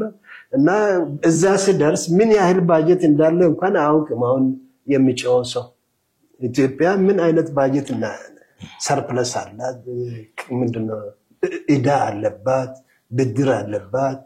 አሁን አሜሪካ 36 ትሪሊዮን ዶላር ዕዳ አለበት። የኢትዮጵያ የት ነው? እንዴት ብንከፍል ነው ዕዳችንን ከልጆቻችን ልንቀንስ የምንችል? በየቀኑ የምንተኩሰው ጥይት ስንት ነው? ከማን ነው የሚመጣው? ለዛ ደግሞ ገንዘብ እየተከፈለ ነው የሚገዛ አይደል? አዎ ያ ይሄንን ማኑፋክቸር የሚያደርጉ ሰዎች እኮ ጦርነት እንዲቆም አይፈልጉም። ለምን? ሸቀጣቸውን መሸጥ ይፈልጋሉ። እና ሂውማኒቴሪያን ቢሆኑ ጠመንጃውንም ጥይቱንም አይሸጡልንም ነበር። ሰውን ይገላል አይደል? ከዛ አኳያ ገንዘብ እየተኮስን ነው ያለው። እና ወደ ሰላማዊ ሁኔታ ብንል ያንን እንቀንሳለን። እኔ እምነት ሁላችንም ማለት ነው። ሰው ከዛ አኳያ ወደ ጥፋት የሄዱት ሁሉ ወደ ሰላማዊ መንገድ ቢመለሱና ያጠፉትን ህዝቡ ይቅር የሚላቸው ከሆነ በሰላማዊ መንገድ ኮምፒቲሽኑ ቢሄድ የተሻለ ነው። አማራጭ የሌለው አማራጭ ነው ብዬ ነው የሚገምተው። የኦሮሞ ህዝብ ጥያቄ አልተመለሰም ብለው የሚሉ ወገኖች አሉ። የኦሮሞ ፖለቲከኞች ተመልሷል በተወሰነ ደረጃ የሚላሉ። እርሶ በዚህ መጽሐፍም ያሳፈሩታል። ከአፋን ኦሮሞ ኦሮምኛ ቋንቋን የፌደራል ቋንቋ ከማድረግ አንጻር ገና አልተንትናለም። ህገ መንግስቱም አማርኛ ብቻ ነው የጠቅላላ በኢትዮጵያ መግባቢያ ቋንቋ እና እነዚህን አጠቃላይ እስቲ የኦሮሞ ጥያቄ ተመልሷል ወይ? የኦሮሞ ጥያቄ በሂደት ከደርግ ጀምሮ እየተመለሰ የመጣ ነው። በአንድ ቀን ብቻ አይደለም። ፕሮሰስ አለው። ይሄ የሂውመን ቢንግ የሰው ልጆች የአካሄድ ኢቮሉሽን የሚሉት አለ አይደለም? እና ከደርግ አሁን ለምሳሌ የኦሮሞን ትልቁን ጥያቄ የመለሰ ደርግ እና የመሬት ላራሽ ይሄ በሁሉም አቅጣጫ በሁለንተናው መልክ ትልቅ ጥያቄ ነው የመለሰው።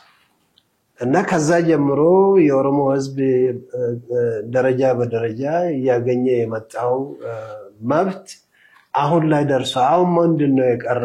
እኔ 3 ነገር ብቻ ነው። አንደኛ ዲሞክራሲ ነው የቀረው። ዲሞክራሲ የሁሉንም ብሔር ብሔረሰቦች ጥያቄ ይመልሳል። የማይመልሰው ነገር የለም። የለም እኔ ብሔርም የለኝም ለምለው መልስ ይሰጣል። because individual right በዲሞክራሲ ውስጥ ይከበራል። የግለሰብ መብት ማለት የግለሰብን መብት ረግጠ የሁሉንም መልስ። አሁን ለምሳሌ ኤርትራ ነፃነት አግኝታለች አይደል? አዎ። ግን የግለሰብ መብት ተከብራ ከዛ አኳያ ከአውዲቱ አኳያ ስታይ ከአዙሪቱ አኳያ ስታይ አልተከበረም አይደለም? እና ዲሞክራሲ ግን ሪሌቲቭሊ አብሶሉትም ባይሆን ይከበራል የሚል እምነት አለኝ። ወደዛ መታገል አለብን። የኦሮሞንም የሁሉንም መልስ ሊሰጥ የሚችለው ዲሞክራሲ ነው ለኔ። ሁለተኛ የኦሮሞ ህዝብ ጥያቄ በፖሊሲ ደረጃ አሁን ለምሳሌ የአፋን ኦሮሞ ጥያቄ ያለፈው የኢህአዴግን መንግስት ቀርቅቦ የያዘ የቋንቋ ጥያቄ ትልቁ ነው። በፖሊሲ ደረጃ የኦሮሞ ብቻ ሳይሆን የዶክተር አብይ መንግስት የ5 ብሔር ብሔረሰቦች ቋንቋ በፖሊሲ ደረጃ በደረጃ እየመለስን እንሄዳለን የሚል ሁኔታ አለ። ሁለተኛ እኔ ህገ መንግስት ላይ ተረግጦ የኦሮሞ ቋንቋ በአዋጅ ይመለስ የሚል አቋም የለም። ምክንያቱም ሌላ ችግር ታነሳለ እና ህገ መንግስቱን በማሻሻል እነዛን ቋንቋዎች በስራ ላይ እንዲውሉ ማድረግ አስፈላጊ ነው ብዬ ነው የማምነው። እና ያ ሂደት አለው ደግሞ ህገ መንግስትን የማሻሻል ራሱ ህገ መንግስቱ ሂደቱ እንዴት እንደሚሻሻል ራሱ አለው። አንቀጽ 105 ራሱ አለው ራሱ ኢቮልቭ እና 105 ኤግዛክትሊ ያንን ዲስሪጋርድ አድርገ ሌላ ችግር ከመፍጠር በፖሊሲ ደረጃ ተይዞ የሁሉም ብሔር ብሔረሰቦች ቋንቋ የሀገሪቷ ቋንቋ ቢሆን ምን ችግር አለው? አሁን ለምሳሌ ታውቃለህ ካንማን ሳውዝ አፍሪካ 11 ነው። ወደድክም ጠላም ግድ ተናገር የዛን ቋንቋ ምን የለም ግን እነዛ ብሔር ብሔረሰቦች ደግሞ ደስ ይላቸዋል በአገሪቱ ማዕቀፍ ውስጥ በኮንስቲቱሽን ውስጥ ራይት አላቸው ሲባል እንደዛ ነው ካናዳም እንደዛ ነው ሌሎች አገር ማንንም የማሳነስና ማንንም ከሌላ በላይ የማድረግ ሁኔታ አይታይም እኩልነት አስፈላጊ ነው እና ከዛ አኳያ አልተመለሰም ስንል እንዲመለስ መታገል እንጂ አልተመለሰም ብለን ማልቀሱ ምን ዋጋ አለው ከዛ አኳያ የኦሮሞ ህዝብ አይ ቲንክ የአማራም ህዝብ ሌላውም ህዝብ የኦሮሞ ጥያቄ እንዲመለስ የአማራ ህዝብም ጥያቄ እንዲመለስ ኦሮሞም ቢታገል ሌላውም እንደዛው እየተጋገዝን የወንድማማችነቱን ሁኔታ የማረጋገጡ ሁኔታ የእኩልነትን ሁኔታ የማረጋገጡ ሁኔታ ይህን አገር ወደፊት ኢኮኖሚካል ኤምፓወር የሆነች አገር ሊያመጣ የሚችልና እንዴት ወደ ምንድነው ምርቶቻችን ወደ ውጪ ይወጣሉ እንዴት ከውጪ ልናስገባ እንችላለን በኢዚ በሆነ መንገድ ፍትሃዊ በሆነ መንገድ ብሎ ማሰቡ እያለ አይ አልተመለሰም ይሄ ሊመልስ አይችልም ስለዚህ ጠመንጃ ማንሳት አለብኝ ነገሮችን የማወሳሰብ ሁኔታ ስለዚህ በሂደት ይመለሳል እነዚህ ጥያቄዎች የሚል እምነት አለኝ ሌላው በምንድነው በወሰን አካባቢ ኢትዮጵያ አንድ ወሰን ነው ያላት አይደለ በውስጣዊ ወሰን ወይም ደግሞ እንትኖች የመጋጨትና የይገባኛል ጥያቄ ሁሉ በሂደት በምክክር ኮሚሽን ይፈታል ተብሏል ለምን ፔሸንት አነን ለምን ምንድነው በደንብ ሩቅ አይደለም እና ህዝቡ ተመካክሮ ሶሉሽን ይስጥበት ከመክክሩና ከመግባባቱ ያለ መግባባቱ ካለ ለሪፍረንደም ይሄድ ማጆሪቲው የሀገሪቱ ህዝብ ድምጽ ይስጥበት እና ማይኖሪቲው የማጆሪቲውን ድምጽ ተቀብሎ መሄድ ይሄ የዲሞክራሲ የጭቅጭቅ ፕሮሰስ ነው ሁሉ ጊዜ ነው እንደዛ ነው ዲሞክራሲ ማን 51% ከወሰነ 49 መቀበል አለበት ጭቅጭቅ ወይ ይቆማል አይቆምም ሌላኛውም ደግሞ ለማሸነፍ በድምጽ ብልጫ ይቀጥልበታል ፖሊሲውን አሻሽሎ እሱም ሲያሸንፍ እንደዛው ሶ ይሄ የሚቀር አይነት ነገር አይደለም እና የጭቅጭቅ ሁኔታ በጠመንጃ ይፈታል እስ ናቹራል በፖለቲካ ውስጥ ግን መጨረሻ የህዝብ ድምጽ ወሳኝ ይሁን we should have to agree እኔ በዛ ደረጃ ነው ማየው ከዛ ውጪ ዘሎ ጠመንጃ በማምጣት የሚመጣ ሶሉሽን ይኖራል ብዬ አልገምትም ጥሩ እንግዲህ ኦልሞስት ጥያቄያችንን ወደ ማገባደድ ላይ ነን የኦሮሞን ፖለቲካ አሁን ካለበት ቁመና ወደፊት ማሻገር እንዴት ይቻላል ኦሮሞን እንደገና በኢትዮጵያ ፖለቲካ ውስጥ አስገብተን የኢትዮጵያ ፖለቲካ አሁን ላይ ጥንቅጥ ውስጥ ያለው ፖለቲካስ እንዴት ነው ሰላማዊና ሁሉን አቀፍ የሆነ ለውጥ እንዲያደርግስ ምን መደረግ አለበት እዚህ ጋር እንትን ማንሳት ይቻላል የአገራዊ ምክክር ኮሚሽኑ ያካሄደስ ያለው ምን ያክል ውጤታማ ነው እኔ የአገራዊ ምክክር ኮሚሽንን እንመጣበታለን የኦሮሞን ፖለቲካ ዳይናሚዝሙን ወደ ዲሞክራሲ እና ለዲሞክራሲ የቆመ ብሔር ብሔረሰብ ለመውሰድ ባህሉን ወደ ባህላዊ ፖለቲካው መመለስ አለባቸው የኦሮሞ ፖለቲሻኖች የሚልነታል ለምን መሰለ ገዳ ዲሞክራሲ ነው አትሊስት አሁን እንደሚባለው ወደ 500 ገዳ ሪፎርም ከተደረገ በኋላ ወደ 576 72 አካባቢ ነው የሚሉ አሉ ፎር ሹር ከዛ በፊት ዲሞክራሲ በገዳ ይተዳደር ነበር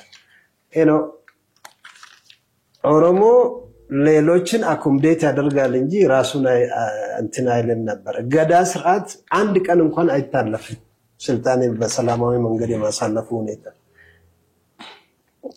በገዳ is a system which aged based ነው ከእድሜ መሰረት ያደረገ ከዛ ውስጥ አሁን ለምሳሌ 40 ዓመት ሳትሞላ በገዳ መሆን አይችልም ምንድን እጩ ልትሆን ትችላለህ ነው በሂደቱ ውስጥ ግን ከ40 ዓመት በኋላ ነው ገዳን የምትረካው። የሰው ልጅ ማቹሪቲ ከዛ ይጀምራል የሚል እምነት አለ ኦሮሞ። እና የአሜሪካ ዲሞክራሲ ብትወስድ ከ40 በታች የተመረጠ ያለ አይመስለኝም። እና ሽማግሌዎች ናቸው ምራቅ የዋጡ የሚባሉ ሁኔታዎች አለ። ሁለተኛ በሶሳይቲ ውስጥ ጥሩ ስራዎች የሰሩት ናቸው አባገዳ የሚሆኑ ለህዝባቸው በሰላም በሁሉም አቅጣጫ። አሜሪካ ውስጥም ቢሆኑ ሰክሰስፉል የሆኑ ሰዎች ናቸው። በገንዘብም በምንም አለ አይደል የሚሄዱ እንጂ ዱርዬ ማፊያ መረጥ አይችልም። እና ኦሮሞ ወደዛ መሄድ አለበት። ይሄ ከዱርዬ ጩኸት ተላቆ የገዳ ሲስተምን መቀበል አለበት።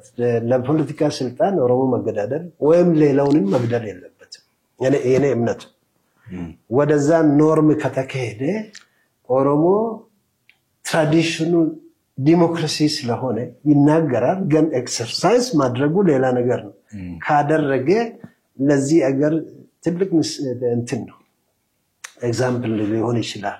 ለምን በአማራ አካባቢ ያለው ጥሩ ብንወስደው ይሻላል የሚል ዲሞክራሲ ባህል ወይም የአድሚኒስትሬሽን ባህል ሌሎች አካባቢም እንደዛ ቢኖር ያንን ወስዶ ከሞደርን ዲሞክራሲ ጋር አላይ ማድረግ ወይም ደግሞ አጣምሮ መሄዱ ለዚህ አገር ትልቅ አስተዋጽኦ ይኖራል የሚል እምነት አለኝ። እና ኦሮሞ በራሱ ውስጥ ዲሞክራሲን ኤክሰርሳይዝ ማድረግ አለበት። ለዲሞክራሲ ዝግጁ ያልሆኑ የፖለቲካ ድርጅቶች የኦሮሞ ምን የሌላ እንዴት በዚህ ሀገር ዲሞክራሲን እናሰፍናለን ወይም ደግሞ እንዲሰርጽ እናደርጋለን ብለው የሚታገሉ አይገባኝም። እና ፈርስት በድርጅቱ ውስጥ ዲሞክራሲ መኖር አለበት። ለዚህ ደግሞ የኦሮሞ ዲሞክራሲ የኦሮሞ ድርጅቶች ወደ ራሳቸው የገዳ ሲስተም መመልከት አለባቸው። እና አንዳንዶቹ በስልጣን ላይ 20 ዓመት 30 ዓመት 40 ዓመት ቆይተው በድርጅት ላይ እንዴት ስለ ዲሞክራሲ ማውራት ይቻላል? እንዴት ስለ ገዳ ማውራት ይቻላል? እና ኤክሰርሳይዝ ማድረግ አለባቸው። መሪ የሆኑትን ግለሰቦች ወጣቱን በሰነ ስርዓት አኳያ እንዲያድጉ የማድረግ እና ወደ ዲሞክራሲ የምንትን የማለቱ ነው። እኔ ይሄን ካልኩ ይሄ የብሔራዊ የሀገራዊ ምክክር ኮሚሽን ሰክሰስፉል እንዲሆን የማድረጉ ሁኔታ ባይዘው እኔ እነዚህ ሰዎች ኢንዲቪጁዋሎች አውቃቸዋለሁ። በጣም ጥሩ ሰዎች ናቸው። በሀገራዊ ምክክር ኮሚሽን ውስጥ ያሉት እስካሁን ድረስ ያደረጉትን እፈርት ትልቅ ነው። በሀገሪቱ ውስጥ አሉ የሚባሉትን የሀገሪቱን የፖለቲካ ውጥንቅጥ ናቸው ተብሎ ሰዎች የሚናገሩትን ከውጥንቅጥ ለማውጣት ምን ማድረግ አለብን የሚለውን ሁኔታ እፈርታቸውን አይቻለሁ። ከዛ አኳያ አይ ቲንክ ማንም ያንሳማን የሀገሪቱን የፖለቲካ ችግሮች ሪዞልቭ ለማድረግ በሰላማዊ መንገድ አጀንዳዎቹን አይቻለሁ። እኔም ብዙ ጊዜ ተሳትፌበታለሁ። በራሳቸው በፍንፍኔው የአጀንዳ አሰባሰብ ተገኝቻለሁ። በኦሮሚያው እንደዛ ሆኖ በኦሮሚያ ውስጥ ከቀበሌ ጀምሮ እድሮች ሳይቀሩ እንደዚህ አፎሻ ምሉት አለ እድር ያሉ ብዙ ነገሮች ዲስኤብልድ የሆኑ ሰዎች አካላ እንትን ያሉ ሰዎች ከሁሉም ሶሳይቲ መጥተዋል ማለት ነው። እና በፍንፍኔም እንደዛ ነው በአዲስ አበባ። ይሄ ሁኔታ አጀንዳዎቹ ምን ይመስላሉ ለምነው ብዙ አጀንዳ ነው የተለቀመው። ፕሮባብሊ እኔ እንደማስበው 14 ወይ 17 አጀንዳዎች ናቸው ህዝቡ እንደዚህ ነገር የሚያጨቃጭቁ። እነዚህ ጭቅጭቆችም ደግሞ በሶስት ብሔረሰቦች አካባቢ ትግራይ፣ አማራና ኦሮሞ ሲምፕል ያለ አይደለም የጭቅጭቁ መንስኤዎች። ከዚህ ውጪ ሌሎች ብሔረሰቦች ችግር የላቸው። ፕሮባብሊ የሶማሌ ኤክስፓንሽን የዚያድ ባሬ ሜንታሊቲ አለ አይደለም ከአዋሽ ጦርነቱ የተነሳበት ሁኔታ ያ ሁኔታ ስቲል ሪዘኔት የሚያደርጉ አሉ። በሶማሌ አካባቢ ድንበርን የመግፋት ሁኔታ ያ ለሰዎች የኦሮሞና የሶማሌ ብቻ ይመስላቸዋል፣ ግን አይደለም። እና ማንም ይሁን ማን ከአዋሽ በታች የኛ ነው የሚለው እምነት በሶማሌ ፖለቲሻኖች ውስጥ የተሰረጸ ነው። ችግሩ ከሶማሌ በታች ያለው ደግሞ ከአዋሽ በታች ያለው ወደ ሶማሌ ይሄዳል ወይስ ወደ ኢትዮጵያ ሶማሌ ሆኖ ይቀራል የሚለው እሱ ሞደሬት ጥያቄ ነው። በዛ ላይ ያልሄድ አልፈልግም። ከዚህ አኳያ ይሄን ሶልቭ የማድረጉ ሁኔታ አስፈላጊ ነው ብሎ የሚያምኑት ነው። አሁን ከሁሉም አካባቢ አጀንዳዎች ተለቅመዋል፣ ተሰባስበዋል። አጀንዳውን ካቴጎራይዝ የሚያደርጉ ግሩፖች ኤክስፐርቶች አሉ። ከአማራ አካባቢና ከትግራይ ይቀራል እና እንዴት ሊሆን ይችላል የሚለው ሁኔታ እነሱ በመረጡት እና እንዴት አፕሮች ማድረግ እንደሚችሉ ያንን ካላካተቱ ሊካሄድ አይችልም። እነሱንም ሁሉንም ህዝብ ማካተት አለባቸው። አትሊስት እኔ ያነሳው ጥያቄ ወይም አጀንዳ አማራ አካባቢ የሚያነሳ ይኖራል። እኔ ስላነሳሁት ብቻ እሱ ስላላነሳም ደግሞ የሱ ጥያቄ ቀርቷል ማለት አይደለም፣ ግን መሳተፍ አለባቸው። የአሳታፊነቱ ሁኔታ አስፈላጊ ነው። ከዛ አኳያ እነዛም ከጨረሱ ኦልሬዲ 1 ዓመት ተጨምሮላቸዋል። ወይዘን 1 ዓመት የብሔራዊ አሴምብሊ ተደርጎ ምክክሩ ይካሄዳል ማለት ነው። ይህ ለመጀመሪያ ጊዜ በኢትዮጵያ መተማመንና መረዳዳት መተሳሰብን የሚጨምር ይመስለኛል። ምክንያቱም የአንዱ መጨቆን ወይም ደግሞ የአንዱ መበደል፣ አንድ ብሔር መበደል ወይም ግሩፕ መበደል ሁላችንም መበደል እንጂ እሱ ተበድሎ እኔም ጥቅም ያገኛለሁ የሚለው ሁኔታ ያለ አይመስለኝ። ከዛ አኳያ የብሔራዊ ኮሚሽን የሀገራዊ ኮሚሽን ስራዎች ከማደንቃቸው ስራዎች ናቸው። እውነት ለመናገር በዚህ አኳያ የፕራይም ሚኒስትሩንም የስልጣን ፕሮሮጌቲቭ ፓወር የራሱን ስልጣን ነው የሰጣቸው ፓርቲ። ይሄ ጥሩ ነው። ለምን በአዋጅ እና በሬፈረንደም ፈታለው ሊል ይችላል። ኮንስቲቱሽናል ራይቱ ይህን ሳያደርግ ግን ወደ ምክክሩ እንሂድ፣ ሁሉም ሀሳቡን አውጥቶ ኤር አድርጎ ይመካከርበት ማለቱ ጥሩ ስራ ነው የሰራ ብዬ ነው የማምነው እና ይሄንን አጋጣሚ መጠቀም ደግሞ የኛ ፋንታ ነው እንጂ የመንግስት አይደለም። መንግስት ስልጣን ላይ ነው ያለው። ነገ በምርጫ ሊወርድ ይችላል፣ ሊቀጥል ይችላል እና የህዝቡ ውሳኔ ነው። ግን ይሄንን ቅራኔዎች መፍታት ካልቻል ህዝቡ ራሱ ቅራኔዎችን መፍታት አይችልም ይሆናል። ቅራኔዎችን የሚያባብሱ ፖፑሊስት ፖለቲሻኖች ሊመጡ ይችላሉ። ግን ከዛው ውስጥ ምን ውጤት ያገኛሉ የሚለው እነሱን ይበላ ይሆናል። ደግሞ እኔ እንደዛ ነው ማለት። በጣም አመሰግናለሁ ኦቦ ኢብሳ ነገዎ። በጣም ሰው ጥያቄ ሰፊና በጣም አጥጋቢ የሆኑ ጥልቅ ማብራሪያዎችን ሰጥተውኛል።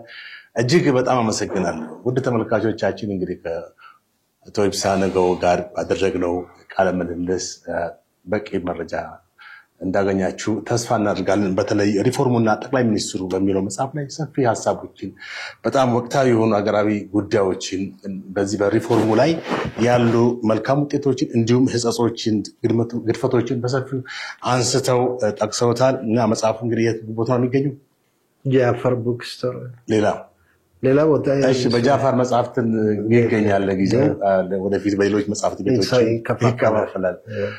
መልካም እንግዲህ ወደ ተመልካቾቻችን ፕሮግራሙን አዘጋጅ ያቀረብኩላችሁ ጥላሁን አክሊሉ ነኝ። መልካም ውሎ